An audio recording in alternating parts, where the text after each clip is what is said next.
Generative A I എല്ലായിടത്തും ഇതാണല്ലേ സംസാരം. പക്ഷെ ഒരു ഡെവലപ്പർ എന്ന നിലയിൽ എവിടെ തുടങ്ങണം, എങ്ങനെ തുടങ്ങണം എന്നൊക്കെ ഒരു കൺഫ്യൂഷൻ ഉണ്ടാവാമല്ലേ?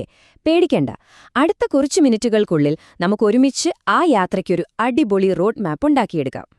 ജെനഐയെ പറ്റി വെറുതെ കേട്ടറിയുന്ന ഒരാളിൽ നിന്ന് അതിലെ സ്വന്തമായി എന്തെങ്കിലും ഉണ്ടാക്കുന്ന ഒരു ക്രിയേറ്ററായി മാറാൻ നിങ്ങൾക്ക് ആഗ്രഹമുണ്ടോ? ആ ഒരു മാറ്റം അതെങ്ങനെ സാധ്യമാക്കാം? അതാണ് നമ്മളിന്ന് നോക്കാൻ പോകുന്നത്. ഇത് ശരിക്കും പറഞ്ഞാൽ നിങ്ങൾക്കുള്ളൊരു പേഴ്സണൽ ഗൈഡ് തന്നെയാണ്. ഓക്കെ, അപ്പോ ഏതൊരു യാത്ര തുടങ്ങുമ്പോഴും നമ്മൾ ആദ്യം ബേസിക്സ് ഉറപ്പിക്കണം, അല്ലേ? കോഡിങ്ങിലായാലും അങ്ങനെ തന്നെ. അപ്പോൾ നമുക്ക് ജെൻഎയുടെ ആ വലിയ ലോകത്തെ ഒന്ന് സിമ്പിളാക്കി മനസ്സിലാക്കാൻ ശ്രമിക്കാം. കുറച്ച് പ്രധാനപ്പെട്ട കാര്യങ്ങൾ ആദ്യം തന്നെ നോക്കാം. ആർട്ടിഫിഷ്യൽ ഇന്റലിജൻസ് അല്ലെങ്കിൽ AI നമ്മളെല്ലാവരും കേട്ടിട്ടുള്ള വാക്കാണ്. സിമ്പിളായി പറഞ്ഞാൽ മനുഷ്യന്മാരെപ്പോലെ ചിന്തിക്കുകയോ പ്രവർത്തിക്കുകയോ ചെയ്യുന്ന മെഷീനുകൾ, അതാണ് AI. പക്ഷെ കഥയവിടെ തീരുന്നില്ല. ജെൻഎയുടെ ആ ഒരു മാജിക് ശരിക്കും മനസ്സിലാക്കണമെങ്കിൽ ഈ AI എന്ന വലിയ കുടക്കീഴിൽ വേറെ എന്തൊക്കെയുണ്ടെന്ന് നമ്മൾ അറിയണം. ഇതൊരു ഉള്ളി പോലെയാണെന്ന് വിചാരിച്ചോളൂ. ഏറ്റവും പുറത്തുള്ള പാളിയാണ് AI. അതിന്റെ ഉള്ളിലുള്ള ഒരു ലെയറാണ് മെഷീൻ ലേണിംഗ് അല്ലെങ്കിൽ ML, അതായത് ഡേറ്റ കൊടുത്ത് കമ്പ്യൂട്ടറുകളെ സ്വയം പഠിക്കാൻ ട്രെയിൻ ചെയ്യിക്കുന്നത്. ഇനി അതിന്റെയെല്ലാം ഉള്ളിലുള്ള ആ ഒരു കോർ, അതാണ് ജനറേറ്റീവ് AI. ഇത് ഡേറ്റയിൽ നിന്ന് പഠിക്കുക മാത്രമല്ല ചെയ്യുന്നത്, പഠിച്ച അറിവ് വെച്ച് പുതിയ കവിതകൾ, കോഡ്, എന്തിന് പുതിയ ചിത്രങ്ങൾ വരെ ഉണ്ടാക്കും. ചുരുക്കിപ്പറഞ്ഞാൽ മറ്റുള്ളവ അനുകരിക്കുമ്പോൾ ജെൻഎഐ സൃഷ്ടിക്കുന്നു. അതാണ് വ്യത്യാസം. ഓക്കെ, അപ്പോൾ ബേസിക്സ് ക്ലിയർ ആയില്ലേ? ഇനി നമുക്ക് നമ്മുടെ യാത്രയുടെ മാപ്പിലേക്ക് കടക്കാം. ഒരു തുടക്കക്കാരൻ എന്ന നിലയിൽ നിന്ന് സ്വന്തമായി ഒരു ജെൻഎഐ ആപ്പ് ഉണ്ടാക്കുന്ന സ്റ്റേജ് വരെ എത്താനുള്ള ഒരു സ്റ്റെപ്പ് ബൈ സ്റ്റെപ്പ് ഗൈഡ്. നമുക്കിതിനെ ജെൻഎഐ മെച്യൂരിറ്റി മോഡൽ എന്ന് വിളിക്കാം. വെറും 4 സ്റ്റെപ്പുകളാണ് ഇതിലുള്ളത്. സ്റ്റെപ്പ് 1 ഫണ്ടമെന്റൽസ് പിടിക്കുക. 2 പ്രധാനപ്പെട്ട ടൂൾസ് ഏതൊക്കെയാണെന്ന് നോക്കുക. 3 നമുക്ക് വേണ്ടത് ഏതാണെന്ന് തിരഞ്ഞെടുക്കുക. 4ാമത്തെ സ്റ്റെപ്പില് നമ്മൾ സ്വന്തമായിട്ടൊരു ആപ്ലിക്കേഷൻ ഉണ്ടാക്കും. കണ്ടില്ലേ, തിയറിയിൽ നിന്ന് തുടങ്ങി നേരെ പ്രാക്ടിക്കൽസിലേക്ക് പോകുന്ന ഒരു ക്ലിയർ പാത്ത്. അപ്പോൾ നമ്മുടെ ആദ്യത്തെ സ്റ്റെപ്പ്, ഈ ലാർജ് ലാംഗ്വേജ് മോഡലുകൾ, അതായത് ഈ ChatGPT പോലെയുള്ള സിസ്റ്റംസ്, അതിൻ്റെ ഉള്ളിൽ ശരിക്കും എന്താണ് സംഭവിക്കുന്നത്? അത് മനസ്സിലാക്കാൻ ഈ 4 കാര്യങ്ങൾ അറിഞ്ഞാൽ മതി. 1 ടോക്കണൈസേഷൻ, അതായത് നമ്മൾ കൊടുക്കുന്ന വാക്യങ്ങളെ മോഡലിന് മനസ്സിലാവുന്ന ചെറിയ ചെറിയ കഷ്ണങ്ങളാക്കുന്നത്. പിന്നെ ട്രാൻസ്ഫോമേഴ്സ് ആർക്കിടെക്ചർ, ഇതാണ് ശരിക്കും ആ മാജിക്. വാക്കുകൾ തമ്മിലുള്ള ബന്ധം മനസ്സിലാക്കാൻ സഹായിക്കുന്ന ഒരു ബ്രെയിൻ പോലെയാണത്. അടുത്തത് കോണ്ടെക്സ്റ്റ് വിൻഡോ. ഒരു മോഡലിന് ഒരു സമയം എത്ര കാര്യങ്ങൾ ഓർമ്മിക്കാൻ പറ്റും എന്നതിന്റെ ഒരു അളവാണിത്. അവസാനം പ്രോംപ്റ്റ്, അതായത് നമ്മൾ കൊടുക്കുന്ന ഇൻപുട്ട്. നല്ലൊരു ഉത്തരം കിട്ടണമെങ്കിൽ നല്ലൊരു ചോദ്യം ചോദിക്കണമല്ലേ? അത്രയുള്ളൂ. ഈ 4 കാര്യങ്ങളാണ് GAIയുടെ ബിൽഡിംഗ് ബ്ലോക്സ്. ഓക്കെ, തിയറിയൊക്കെ മതി.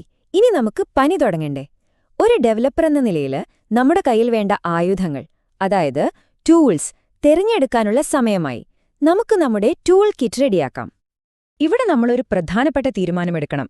നമ്മൾ ക്ലൗഡിലുള്ള മോഡലുകളെ API വഴി വിളിക്കണോ, അതോ മോഡലുകളെ ഡൗൺലോഡ് ചെയ്ത് നമ്മുടെ സ്വന്തം കമ്പ്യൂട്ടറിൽ റൺ ചെയ്യണോ? ക്ലൗഡ് മോഡലുകൾ, അതായത് OpenAI, ഗൂഗിളൊക്കെ തരുന്നത് വളരെ പവർഫുള്ളാണ്, ഉപയോഗിക്കാൻ എളുപ്പവുമാണ്. ഒരു API കോൾ ചെയ്താൽ മതി. പക്ഷേ സ്വന്തം മെഷീനിൽ റൺ ചെയ്യുമ്പോൾ നമുക്ക് കൂടുതൽ കൺട്രോൾ കിട്ടും, പ്രൈവസിയും ഉണ്ടാവും. അപ്പോ ഏത് വേണം? അപ്പോ നിങ്ങൾ ക്ലൗഡാണ് തിരഞ്ഞെടുക്കുന്നതെങ്കിൽ കളത്തിലെ വലിയ കളിക്കാർ ഇവരാണ്. നമുക്കെല്ലാവർക്കും അറിയാവുന്ന OpenAI, പിന്നെ സേഫ്റ്റിക്ക് കൂടുതൽ പ്രാധാന്യം കൊടുക്കുന്ന ആന്ത്രോപിക്. അതുകൂടാതെ ഗൂഗിളിന്റെ വെർട്ടെക്സ് AI, ആമസോണിന്റെ ബെഡ്റോക്ക്, ഇവരെല്ലാം മോഡൽസ് ആസ് എ സർവീസ് ആണ് തരുന്നത്. ഒരു API കോൾ, നിങ്ങളുടെ ആപ്പിൽ AI പവർ റെഡി. അതല്ല, നിങ്ങൾക്ക് സ്വന്തം സിസ്റ്റത്തിൽ മോഡൽ റൺ ചെയ്യാനാണ് താൽപ്പര്യമെങ്കിൽ ഇതാണ് നിങ്ങളുടെ ടീം. ആദ്യം ഹഗിംഗ് ഫേസ്, ഇതിന് AIയുടെ ഗിറ്റ്ഹബ് എന്ന് പറയാം. ഇഷ്ടം പോലെ മോഡലുകൾ അവിടെയുണ്ട്. അടുത്തത് ഒല്ലാമ, ഇത് വെച്ച് ഏതൊരു മോഡലും ഒറ്റ കമാൻഡിൽ നിങ്ങളുടെ മെഷീനിൽ റൺ ചെയ്യാം. അത്ര സിമ്പിൾ. പിന്നെ ലാമ ഫയൽ, ഇതൊരു മാജിക്കാണ്. ഒരു വലിയ AI മോഡലിനെ ഒരൊറ്റ ഫയലാക്കി മാറ്റും. പിന്നെ ആ ഫയൽ എവിടെ വേണമെങ്കിലും കൊണ്ടുപോയി റൺ ചെയ്യാം. ഓക്കെ, അപ്പോൾ ബേസിക്സ് കഴിഞ്ഞു, ടൂൾസും സെലക്ട് ചെയ്തു. ഇനി കളി അടുത്ത ലെവലിലേക്ക് കൊണ്ടുപോകാം. അതായത് ഈ റെഡിമെയ്ഡ് മോഡലുകളെ നമ്മുടെ സ്വന്തം ആവശ്യങ്ങൾക്ക് വേണ്ടി എങ്ങനെ മാറ്റിയെടുക്കാം, എങ്ങനെ കൂടുതൽ മികച്ചതാക്കാമെന്ന് നോക്കാം. ആദ്യത്തെ ടെക്നിക്കാണ് ഫൈൻ ട്യൂണിംഗ്. സംഭവം സിമ്പിളാണ്. ഓൾറെഡി ഒരുപാട് കാര്യങ്ങൾ അറിയാവുന്ന ഒരു ജനറൽ എക്സ്പെർട്ടിനെ, അതായത് നമ്മുടെ പ്രീ ട്രെയിൻഡ് മോഡലിനെ എടുത്തിട്ട് ഒരു പ്രത്യേക വിഷയത്തിൽ മാത്രം കുറച്ചുകൂടി ട്രെയിനിങ് കൊടുക്കുന്നു.